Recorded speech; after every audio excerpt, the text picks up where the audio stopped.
అయితే మొట్టమొదటిసారిగా మైలరాముడికి 2018లో mines and geology వారు ఎంఎంఆర్ఐ యాక్ట్ ప్రకారము ఇక్కడ మినరల్స్ ఉన్నాయి, వాటి మైనింగ్ అనుకూలమైనది మాత్రం గుర్తించి లెటర్ ఆఫ్ ఇంటెంట్ మాత్రం ఇవ్వడం జరిగింది. ఆ లెటర్ ఆఫ్ ఇంటెంట్ ప్రకారం ఏంటంటే మొట్టమొదటిసారిగా ఎన్విరాన్మెంట్ క్లియరెన్స్ తీసుకోవాలి, సిటీఈ తీసుకోవాలి, సిఎఫ్ఓ తీసుకోవాలి. ఇవన్నీ తీసుకున్న తర్వాతనే వారికి అనుమతి ఇవ్వడం జరుగుతుంది. అందులో ఇది ఒక ప్రాథమికమైనటువంటి భాగం మాత్రమే. ఇది మైనింగ్ ఇక్కడికి అనుమతులు ఇచ్చినట్లు కాదు.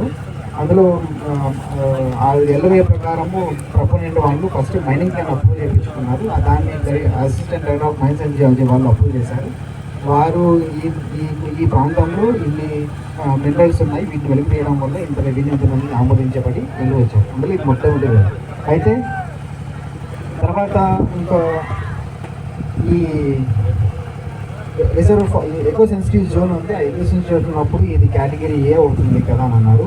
వాస్తవమే. కాకపోతే ఈ అప్లికేషన్ ప్రాసెస్ చేసినప్పుడు మినరల్ ప్రకారం ఇది మైనర్ మినరల్, మేజర్ మినరల్స్ కింద వచ్చినప్పుడు ఇది మైనర్ మినరల్ ఉండింది, ఇప్పుడు మేజర్ మినరల్ అయింది. తర్వాత ఈ స్పెసిఫిక్ కండిషన్స్, జనరల్ కండిషన్స్ కూడా అమెండ్మెంట్స్ జరిగాయి. అమెండ్మెంట్ జరిగినప్పుడు ఆ డిస్టెన్స్ 10 కిలోమీటర్స్ అనేది 5 కిలోమీటర్ కూడా అయినది. అంతేకాకుండా ప్రతి ఒక్క ఎకో సెన్సిటివ్ జోన్కి గవర్నమెంట్ వాళ్ళు ఒక డిస్టెన్స్ని కేటాయిస్తారు. ఆ డిస్టెన్స్ ప్రకారము నుంచి ఏదైనా జరిగితేనే యాక్ట్ అనేది అప్లికబుల్ అవుతుంది. కాబట్టి ఇక్కడ ఈ ఎకో సెన్సిటివ్ ప్రకారము ఈ 1 కిలోమీటర్ అనేది బఫర్ జోన్ కింద ప్రకటించారు.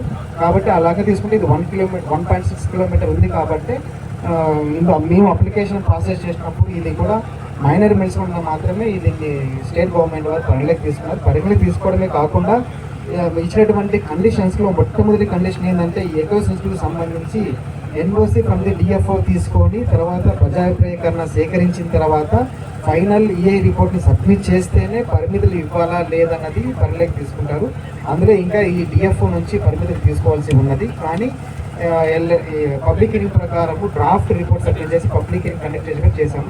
ఈ ప్రజాభిప్రాయ సేకరణలో మీరు వ్యక్తపరిచిన ప్రతి ఒక్క అభిప్రాయాన్ని కమిటీ వాళ్ళు క్షుణ్ణంగా పరిశీలించి అందులో ఏదైతే ఇక్కడ ప్రజాభిప్రాయకరణలో మీరు ఏదైతే వ్యక్తపరిచారు మీ అభిప్రాయాన్ని దాన్ని పరిగణలోకి తీసుకొని నిర్ణయం తీసుకోవడం జరుగుతుంది. ఇది సార్ మీరు ఎక్కడ వచ్చినవి నాకు అవకాశం ధన్యవాదాలు సార్.